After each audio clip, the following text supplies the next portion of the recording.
இந்தியாவில் அதிநவீன கப்பல் தயாரிக்கப்பட்டு இலங்கை கடற்படைக்கு வழங்கியிருப்பதற்கு தமிழக மீனவர்கள் கடும் கண்டனம் தெரிவித்துள்ளனர்.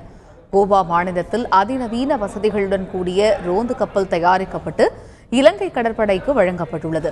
ஏற்கனவே அந்நாட்டுக்கு வழங்கிய சிறிய ரக கப்பல்கள், ரோந்து படகுகள் மூலம் தமிழக மீனவர்களின் படகுகள் பறிமுதல் செய்யப்படுவதுடன் அவர்களை சிறைபிடித்தும் வருகின்றனர்.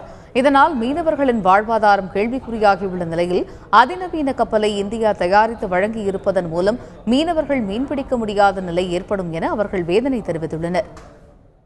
இந்திய அரசாங்கம் இலங்கை அரசாங்கத்துக்கு புதுசா ஒரு கடற்படைக்கு ஒரு கப்பலை அன்பளிப்பா கொடுத்திருக்கிறாங்க. இது மாதிரி அவங்க கொடுத்திருக்கிறது ஏற்கனவே நாங்க கடல்ல மீனே பிடிக்க முடியாம அங்க இருக்கிற இலங்கை கடற்படை சின்ன சின்ன போட்டுகள் கப்பல்கள் எங்களை மீன் பிடிக்க விடாம தொந்தரவு பண்ணிக்கிட்டு இருக்காங்க. இது அடுத்த ஏற்பாடா நம்ம அரசாங்கம் பண்ணி கொடுத்துருக்கு. நாட்டு பாதுகாப்புக்கு பயன்படுத்த வேண்டிய அத்தனையும் மீனவனை ஒழிக்கிறதுக்கு பயன்படுத்திக்கிட்டு இருக்கு இலங்கை அரசாங்கம். இந்த நிலையில கொடுத்திருக்கிறது எங்களுக்கு ரொம்ப எங்களை பயமுறுத்தக்கூடிய ஒரு சூழலே எங்களுக்கு அச்சத்தை உள்ளான நிலைமை ஏற்பட்டிருக்கு. ஏற்கனவே இலங்கை நேவி எங்களை ராமேஸ்வரம் மீனவர்கள் மீன் பிடிக்க விடாம துன்புறுத்திட்டு இருக்காங்க.